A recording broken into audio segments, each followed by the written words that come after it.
My name is Griffin Lawrence. I'm here with Responder Alliance to present an introduction to stress injury with information on kind of what we can do to mitigate this when we recognize it as a potential occupational hazard for our work. So, a little bit about myself. My name is Griffin. I have a background in quite a few different parts of the outdoor industry. I've worked in Yellowstone, guided in Alaska, worked with Conservation Corps, built trails and bridges, spent some time with the BLM chasing cows. I'm also a wilderness EMT and a Oh, wilderness medicine nice. Good time. for Knowles Wilderness Medicine and an educator for Responder Alliance. I act as our community director now, and so in addition to teaching wilderness medicine, my work largely focuses around educating folks and building kind of community around new science and best practices and developing industry standards around stress injury awareness, recognition, and mitigation for the outdoor and first responder industries. And I'm going to be diving into more of what that means as we go here. But as community director, I really just get to connect with a lot of cool people and meet awesome folks, helping connect the dots and make sure folks don't find themselves reinventing the wheel at their organizations, because there's a lot of really cool work already happening.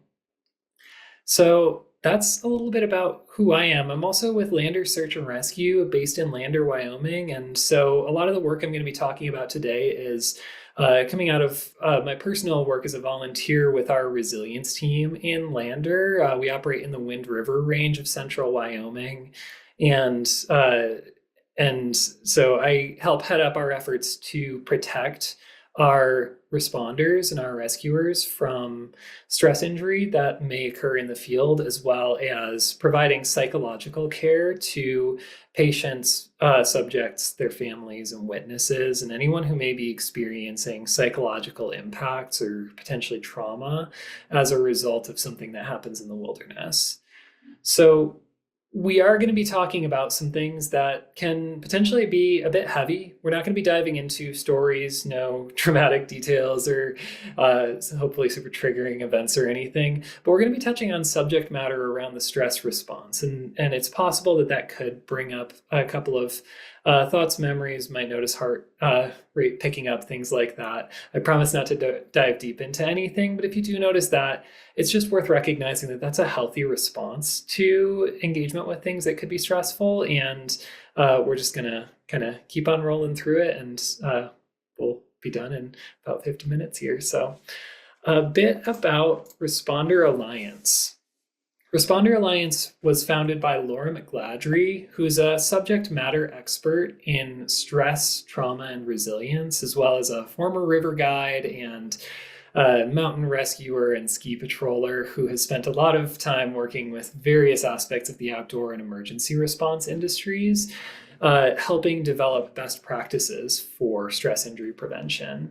She's a clinician and a licensed mental health care nurse practitioner down in Colorado, and founded the Stress Trauma Adversity Research and Treatment Center at Colorado University.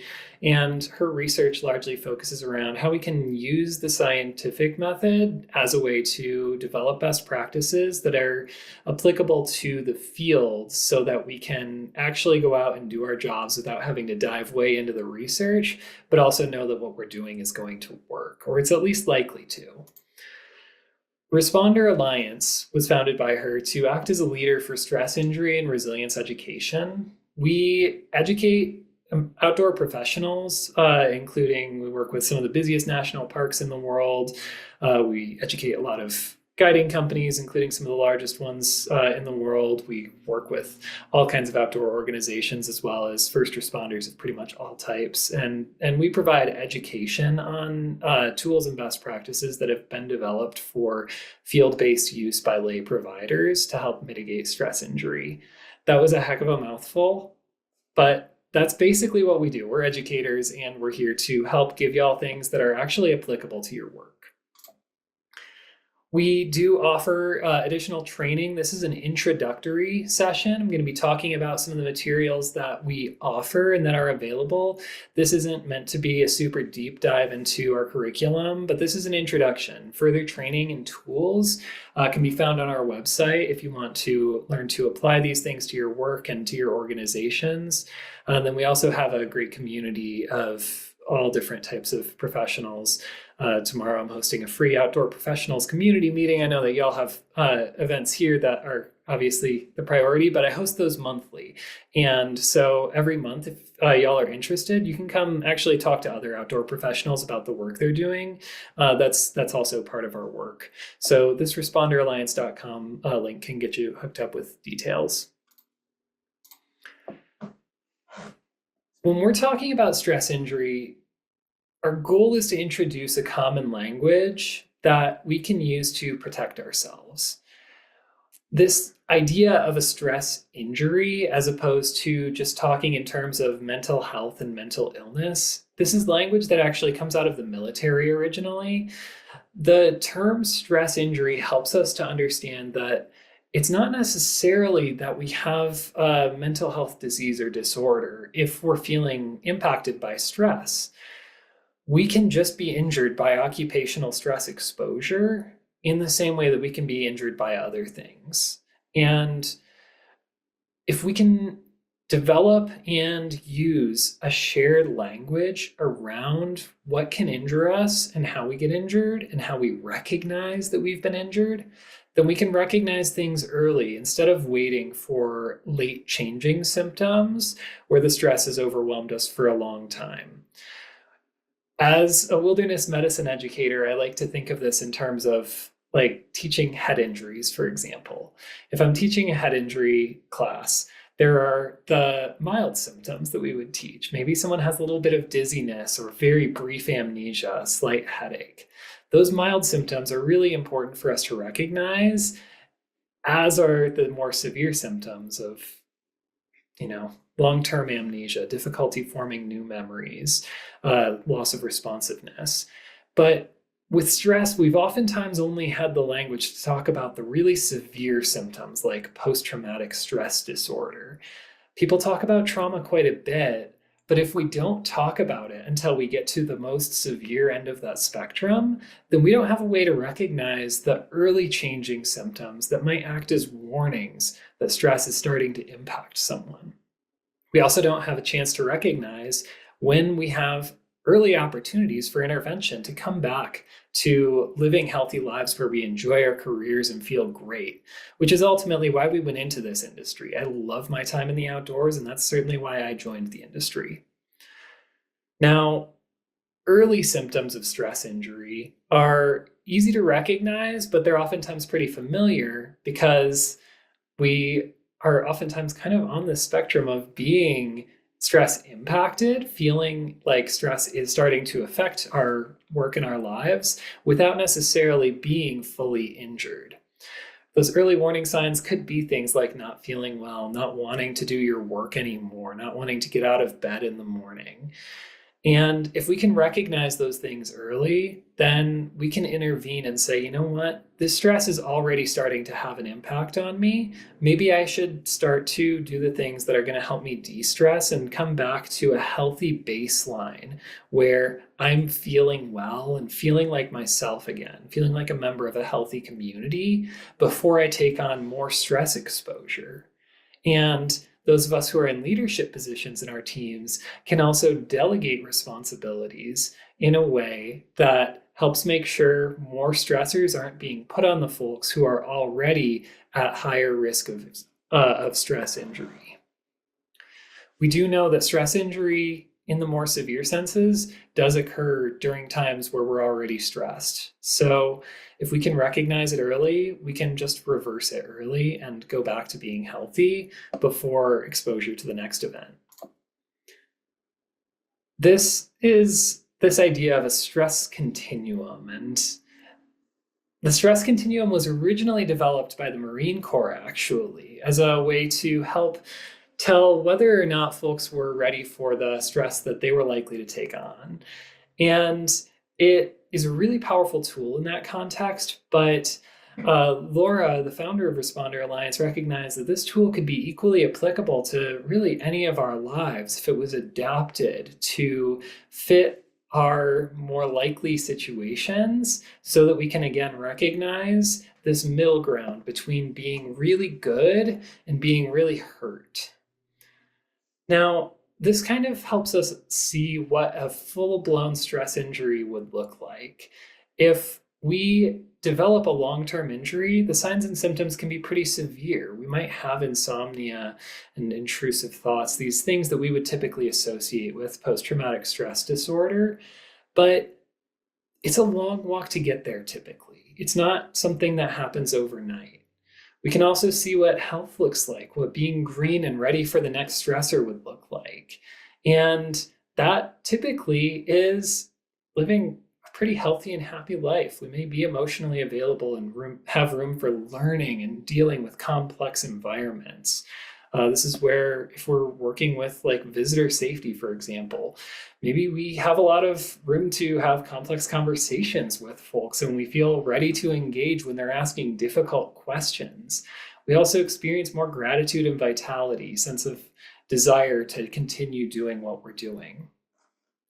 Both the green and the red, I think, tend to be more easily recognizable, but what's really important here is that because stress injury is an actual injury type, we can think of it kind of similar to almost like a tendonitis or a torn ACL, where there are actually a lot of stages before things get really bad.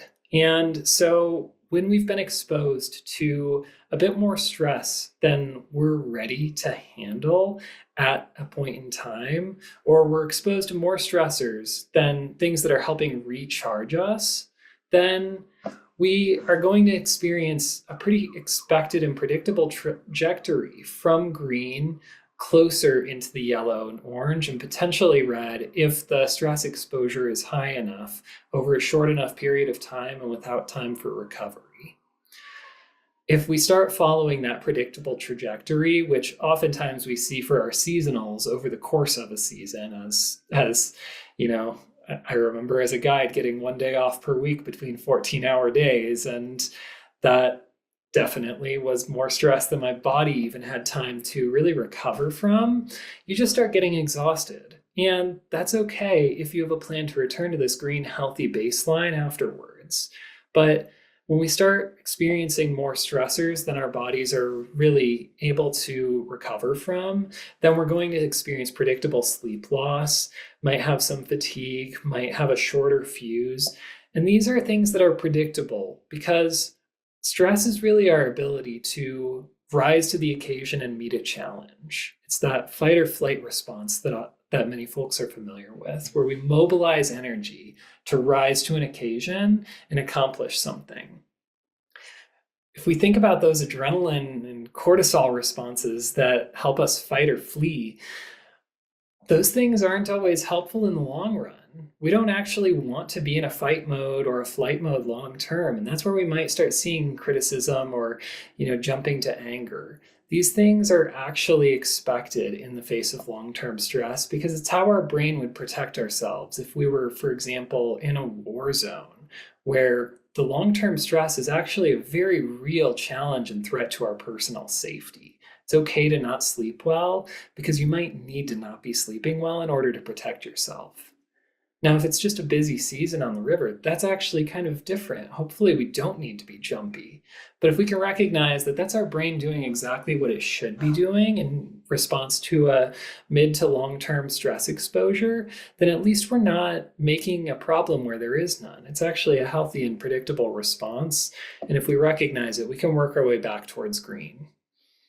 If we continue down this continuum though, and continue adding more stressors without having time and space to recover, then we start getting into some of these more serious symptoms. And this is where we're really getting into a longer term stress injury where our brain isn't turning off the stress response even after the stressor is gone.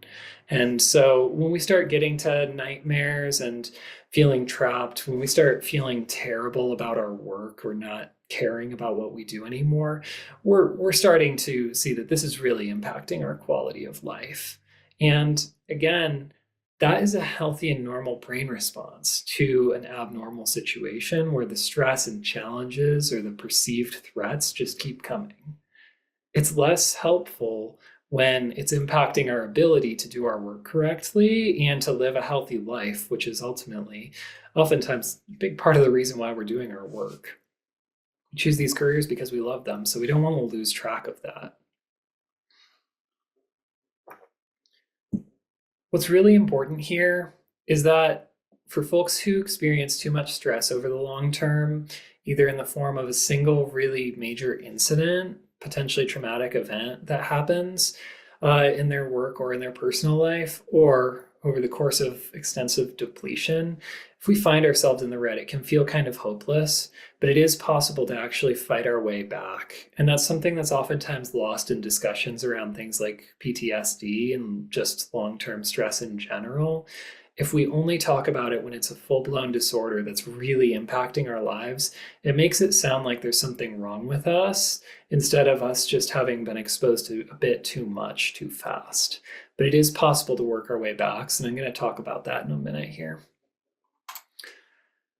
So stress injuries are predictable, they're expected, they're very common, and we can support them, but we have to have language to recognize and talk about it. And when that language is embedded into our team culture, then so much the better. On my search and rescue team, we've done extensive effort to be able to just jump off the helicopter, the site where we're going to go find the subject, and we'll just pause and ask, what, how are we starting today? Are we like I'm kind of in the orange right now, and that's okay. My work has been stressing me out and people keep getting hurt. That's okay. But being able to communicate that helps us delegate responsibilities and just understand where we're at, because we do know that if we're already stressed, we're at higher risk of future injury. If we do experience long-term stress arousal without the ability to come down, our brain has this really cool mechanism of protecting us by allocating energy to the split-second responses that are, according to our brain, likely to protect us, and by allocating energy to things that it deems are more likely to help us survive, say a famine, for example, a long-term stressor that's historically very common and a huge threat to human life.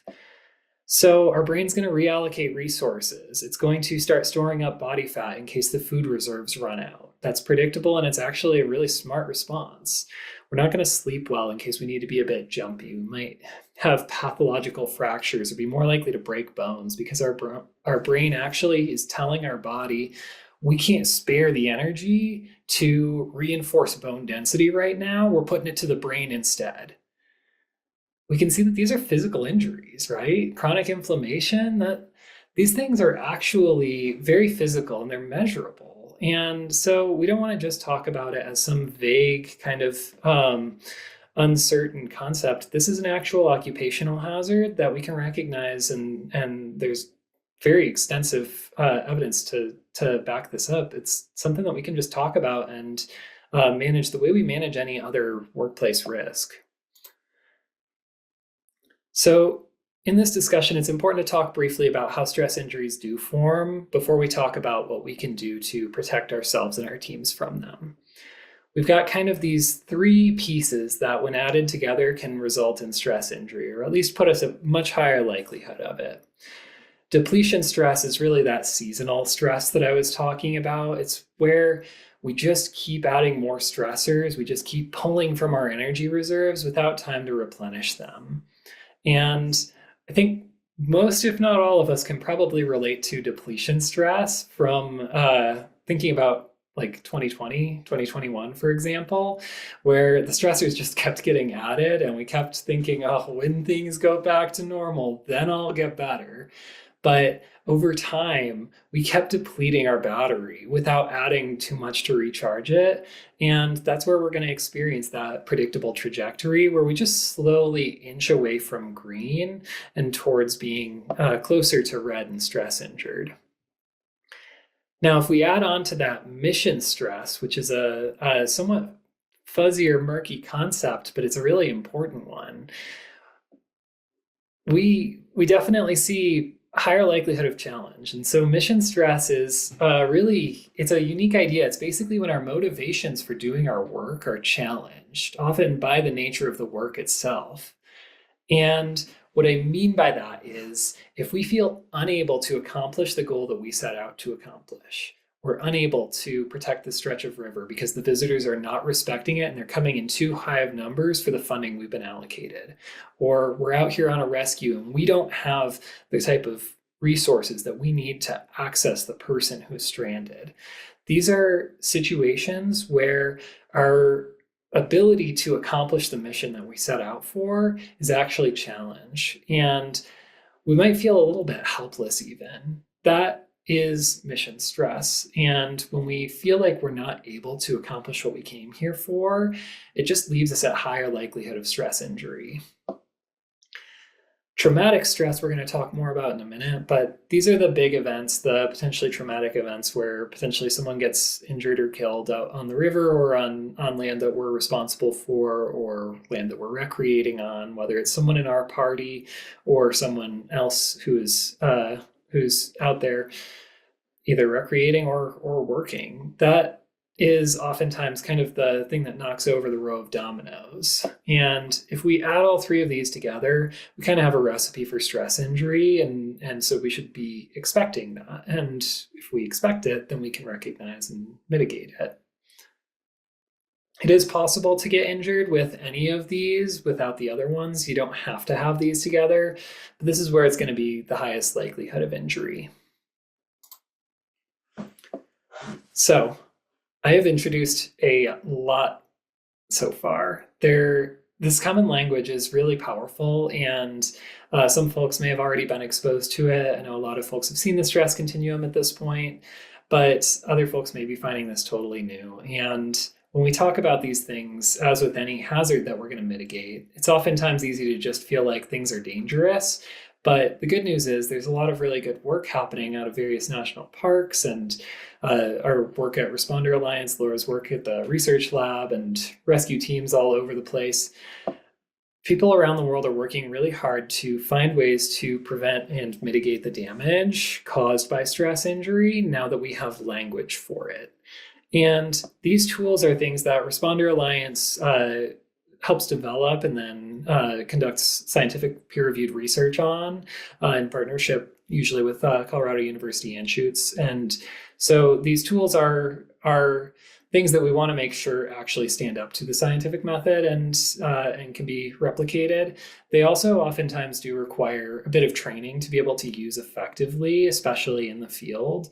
So I'm going to be introducing these with the caveat that if they're going to be a workplace expectation for folks as part of their risk management, then they should be properly trained on that. We know from the literature that we tend to be at higher risk of injury if we're performing any intervention without proper training, whether that's swimming a rapid or actually applying a post-incident debrief. So getting people proper training is kind of essential if we're going to actually be interacting with these things as part of workplace expectations. I talked a bit about how we can work our way back towards green if we find ourselves away from there, even in the red, but it's quite a bit easier if we catch it earlier. What does that look like? For each individual, it actually looks different. Being green and feeling ready and stoked to go do another day on the job is kind of a balance, and balance is an active process. You can't be standing on a slack line without paying attention. It's kind of the same thing if we want to hang out in the green. And so what we teach at Responder Alliance is that we can actually study what it looks like in ourselves when we are green to recognize what it might look like to get back there when we find ourselves actually a bit disoriented or far away from that point. And so by recognizing these green choices, these things that we would be doing if we were in the green, we can start to inch our way back. For myself, I know that I am more likely to be out rock climbing if I'm in the green. But once I'm like in the orange, that's just not happening. It's not, I don't feel like I have time. I don't feel like I have energy. For some folks, it's fly fishing. For some folks, it's paddling. And for some folks, it is just relaxing watching TV. Whatever it is, we actually just want to note that though and start to figure out what it is to be green so that we can work our way back if we're not there. This individualized resiliency plan is designed to be filled out by each person who may be exposed to occupational stress so that they can refer to this during times of higher stress and after major incidents that might leave their brain feeling a bit disoriented. What we do is we add in recommendations for ourselves, things that we've seen work in the past or at least believe are likely to work in the future for these different categories. We know that these are categories of actions and choices that are likely to help us steer back towards that place of being green and ready for future work. So if we add in how we would go get some space, where we would actually go walk to for that, who we are going to talk to reestablish our sense of mission and passion for what we do, what health looks like for us, we can refer to this when we start recognizing those symptoms that, you know what, I'm pushing into the orange today and that's not good for me. We can also document what some of our numbing tools and strategies look like, not because we're going to punish ourselves if we find ourselves watching too much TV or going to the ice cream. Those are actually really important strategies we can use to make ourselves feel better from stress, but they're also really important cues that maybe it's time to start looking at those green choices. When I start feeling my stress exposure get too high and I start recognizing that, you know, instead of going outside yesterday, I just played video games, and that's not a problem, but I did that the 5 days before that too. Those are ways that I can say, well, maybe it is time for me to go out and get some space. Maybe I should go walk the dog up in Sinks Canyon or whatever it looks like to get out there and do things that I know make me greener. And if we can do that, we can inch our way back towards green on that stress continuum and get back to living our best lives and remembering why we chose the line of work we did. I do want to say it's impossible to stay green in the long term if we are working at an organization that has a culture that is far from green, a culture of workplace blame or fear of retaliation, things like that. Unfortunately, we don't see that as much in the outdoor industry, although I've definitely seen it before.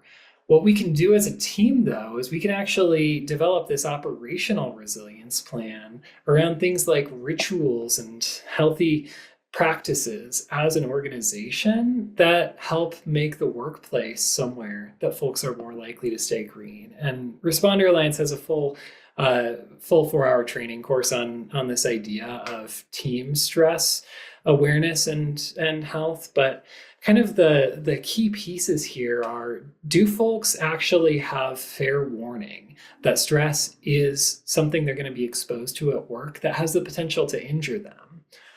Do we have rituals and time for folks to get together? Ideally, some kind of rituals or standards that don't always involve alcohol, or at least don't have that as mandatory, although I know that's a huge part of the culture in a lot of the industry, and I've also been there and appreciated it many times. But can we also find rituals that have other opportunities for folks to get together around other things?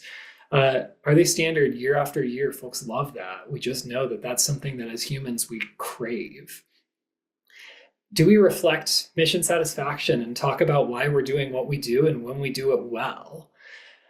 These are kind of, I'm not going to go through all of these, but these pieces all build in to helping build a resilient organization where the employees and volunteers who spend their time there, as well as the guests, just kind of tangentially, are less likely to be injured if they are exposed to stress, including unexpected or traumatic stress. So by developing a plan and then following to it, we can actually help protect our entire teams. And I've personally found this to be a very powerful tool in the organizations I work with. Those are preventative measures. And prevention is really the name of the game as far as Responder Alliance is concerned.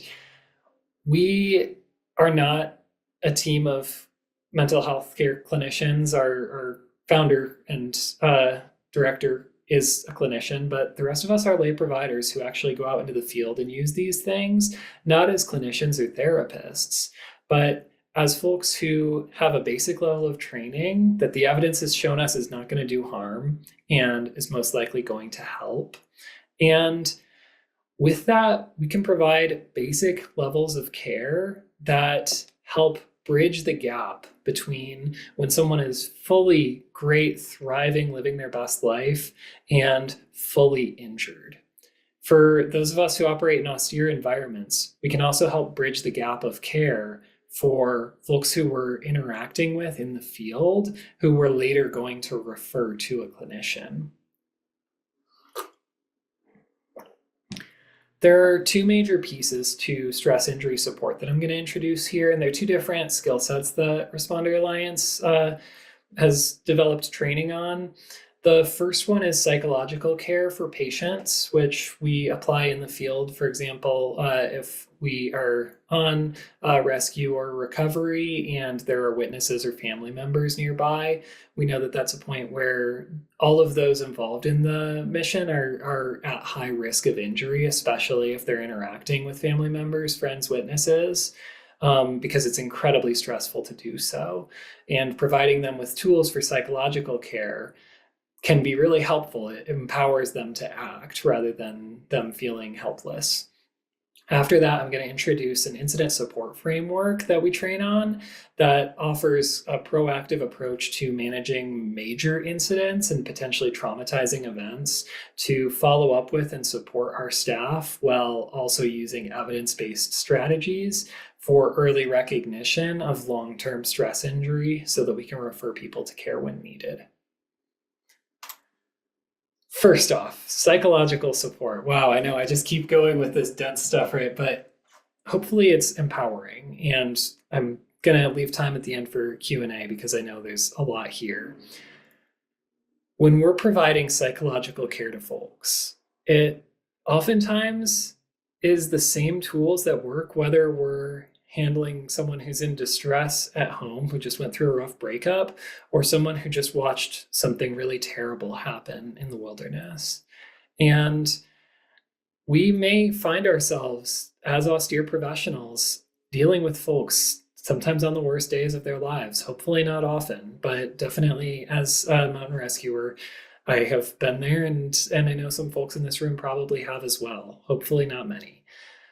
Having basic tools for those difficult interactions is one of our most effective ways to protect ourselves so that we don't feel helpless while we are dealing with the stress of that exposure. This is also really powerful because we're people who care about each other and we want to care for the folks we're dealing with, even if they're having a terrible time. So we have these kind of 5 principles of psychological first aid that have been in use for quite a few years now, over 20 years at this point. And this is something that we also teach the basics of in Knowles Wilderness Medicine, but with Responder Alliance, we teach a far more in-depth course. The major principles that we want to focus on are safety, calm, connection, hope, and efficacy, because these are things that we know can help someone's brain transition from experiencing an event as traumatic or experiencing it as something that they're gonna get through, which we know makes a difference in the long run. So safety is the real key here. We want to give people's brains evidence that, you know what, this is not great, but you are safe. You are not actively in danger. The single most important piece of this is physically removing them from danger, of course. If they're in a rapid, we use proven strategies to get them out of the rapid. But once they're out, their brain might not recognize that they're safe yet. Or if someone just watched someone else swim a rapid, their brain might not recognize that they're safe yet. And that's okay. That's pretty normal and healthy.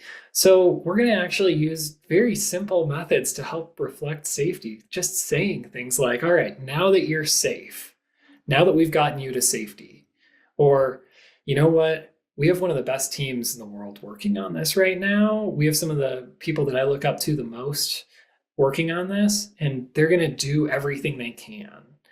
Helping reflect that it's not just a disaster, we're actually going to work together and get through this, helps their brain send off the all clear signal at the end of the day, which is going to help them get to sleep at night. We're going to demonstrate calm in a very simple way. We talk about if someone's in distress or experiencing a traumatic event, we talk about lending them our nervous system. We don't want to show up and be like, okay, I'm going to help you, because that stresses people out, right? Our brains are really good at looking at other people to recognize how much danger we're in. And if we look at the rescuer who's been doing this for 40 years and they're like, yep, so what's going to happen next? We got the helicopter coming, and then we're going to pass you off to law enforcement, and we'll go from there. That's a very different affect that's being transmitted. And with that, with giving clear, slow, direct speech and keeping our shoulders as low as is reasonable for the situation and breathing deeply, we can help actually lend them our sense of calm, and they're going to benefit from that. For connection, we can use their name. I put name tags on patients and their families when I'm in the field, because who's ever used their name? Just everyone that they've ever loved or known. Like, if you actually refer to someone by their name and let them refer to you by yours, that helps their brain tell that they're actually probably in good hands. As far as hope, we want to just reflect what's going well. We're not going to lie to them, but reflecting what's going well in a bad situation can be helpful. And finally, empowering them. If someone's having a really bad day, giving them bite-sized decisions. I literally bring 3 kinds of chocolate into the field. And when it's appropriate and folks are safe, I'll just ask them, hey, do you want the dark chocolate with sea salt or the chocolate with orange peel? And that decision actually requires their brain to come out of trauma mode, because you can't be being actively traumatized at the same time that you're making decisions. Now, it's going to be bite-sized decisions. I'm not going to ask them to decide the future of the entire mission, but these things can be really helpful for the larger events as well as the smaller ones. Responder Alliance also teaches an incident support system that we use to proactively recognize and respond to major incidents that are likely to be traumatic or have increased likelihood of that. And I'm not going to dive way into this. It's a pretty solid and robust system that we're currently teaching statewide in Wyoming, actually, which has been very fun. But it's becoming industry standard. We taught it statewide in Colorado last year, and the goals of this are to make sure what we do does no damage, because some historic methods of handling major incidents, unfortunately, evidence has shown can be harmful to some folks. And then B, to recognize early if someone's likely to be injured long term. So we start by doing an exposure appraisal to figure out how much stress someone was exposed to during the event. Then we monitor them and check in 3 days, 3 weeks, and 3 months later. And if they need it, and we train on how to tell, but if they need it or request it, we want to give them access to quality clinical care, ideally a clinician or therapist who's also into the outdoors and understands why we do what we do. This exposure appraisal piece is, I know there's a lot of information here, and I promise there's no quiz at the end of this, but this just asks us at the end of an event to actually rank on a 0, 5, 10 scale, whether or not we were exposed to various things that could make us more likely to be injured after the event. For example, if we felt helpless at any point, or if we saw a bad thing happen to a child or an animal. those are things that are more likely to lead us to injury. Same if it's our first time dealing with, say, a recovery or a really complicated mission. Then our score that we tally up tells us how much stress we were exposed to, which just gives us more information about the risk of injury for each person who was involved.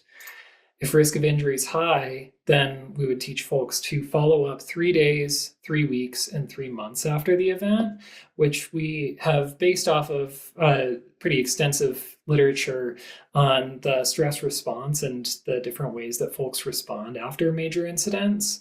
So that we can recognize early warning signs of stress injury rather than waiting until someone comes forward a year or two later to complain that they've been injured.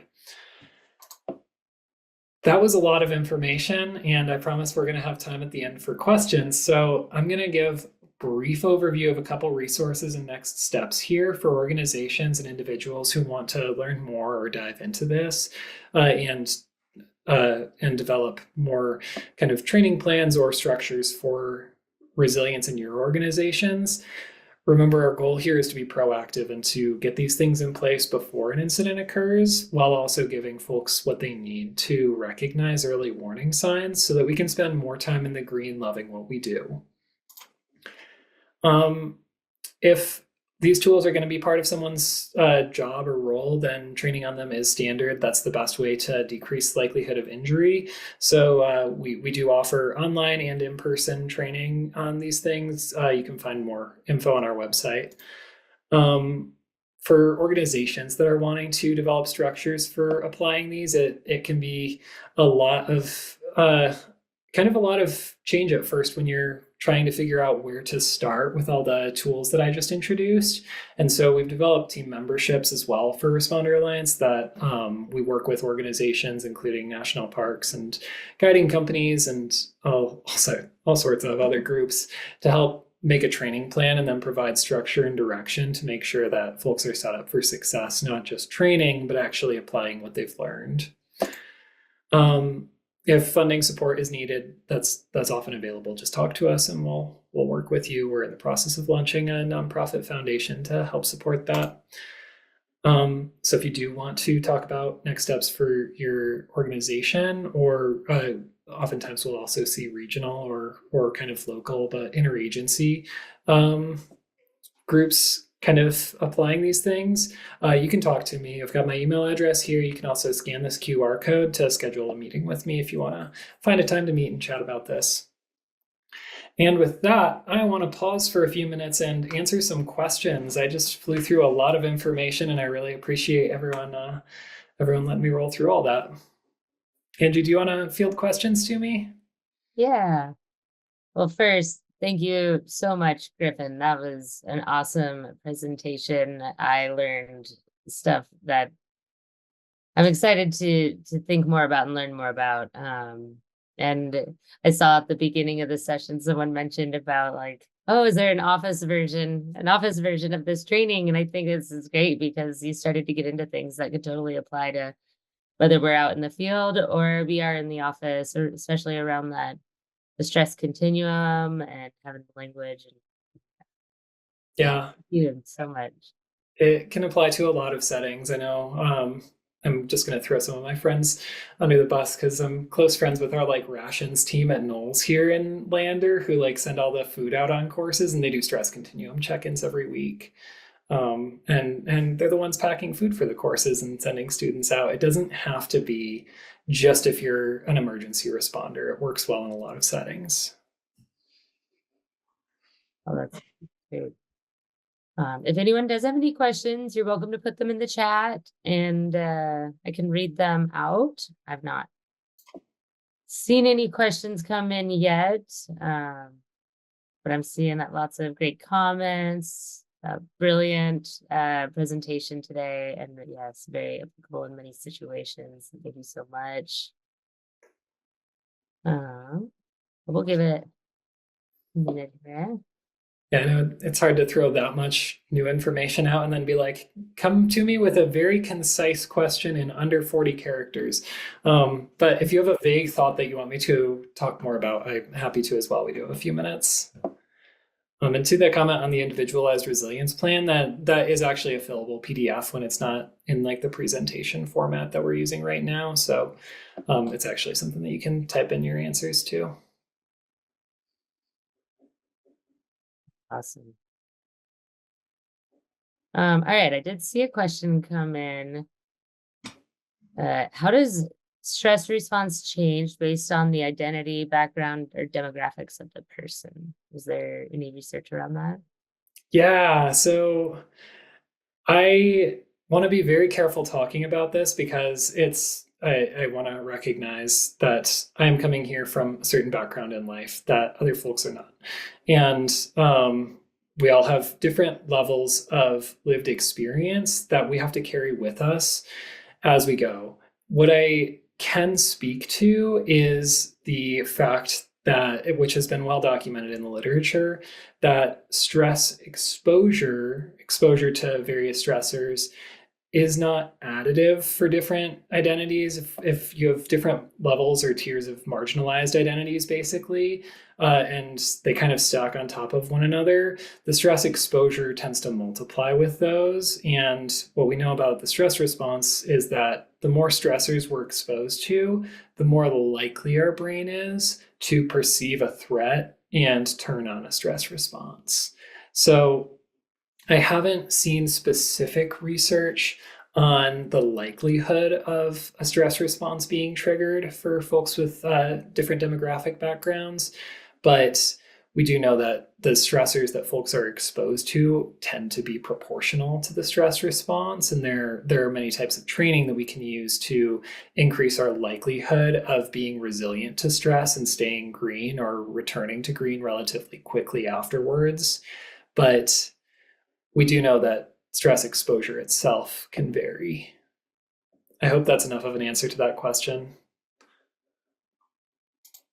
Yeah, no, that's great. And then I saw another question come in. Is the training something that is for an individual to take and then pass down to an organization, or is it better for the entire organization to go through some kind of training, particularly in regards to using the stress continuum as a way of checking in with everyone? Yeah, it's a great question. And this is really oftentimes kind of the crux of my work is working with organizations to find the plan that's going to fit their situation the best. I personally am a firm believer that everyone should get the basic stress injury awareness training because it is fair warning for a real injury type that we just haven't talked about historically as a culture that we may be exposed to at work. I also recognize that finances can be a challenge for that. And that's why, like at Responder Alliance, we're always seeking out statewide funding and things like that for it. Like in Wyoming right now, anyone who may be a first responder in the state can take the course for free through the Department of Health. That's not true in other states right now. So we work with organizations to find what can meet their needs. But oftentimes groups start like a resilience team, like we have at Lander Search and Rescue, which is a handful of us who kind of get the highest level of training on the topic and then distill the information into best practices so that the rest of our, we're a volunteer team, and the rest of our volunteers don't have to go take hours and hours of training courses, but can still benefit from at least basic levels of protection while knowing where to find more training. Thank you. And then this is similar. Risa was asking, like, where do groups who are interested in developing experience and confidence with stress management start? And maybe you just answered that, um, but I guess maybe it depends on where their what their situation is and their environment is like. Yeah, definitely. If you can have leadership support, that is the single biggest factor, in my opinion, that makes it easier to have these discussions. If leadership will even support a couple of individuals getting trained on it with funding to take the courses and work through them, that can make a huge difference. If that alone is a challenge, I would encourage you to just talk to us. I mean, our team at Responder Alliance worked with so many organizations. We'll help figure something out. But starting the discussion and introducing the stress continuum alone can definitely be helpful. Excellent. Well, I just want to say thank you again, Griffin, for a very illuminating presentation and thoughtful presentation. And so thankful that you could join us.